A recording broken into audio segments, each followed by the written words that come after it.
ពិតជាអរគុណមែនតើសម្រាប់បងប្អូនគាត់បានមកដល់ហាងតែម្ដងមកជាមួយប្រភេទ Mac Mini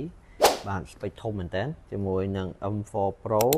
12 core 16 core 24G 512បាទចឹងធ្វើការ unbox ទាំងអស់គ្នាតែគាត់យកជា set តែម្ដង mouse keyboard Magic Keyboard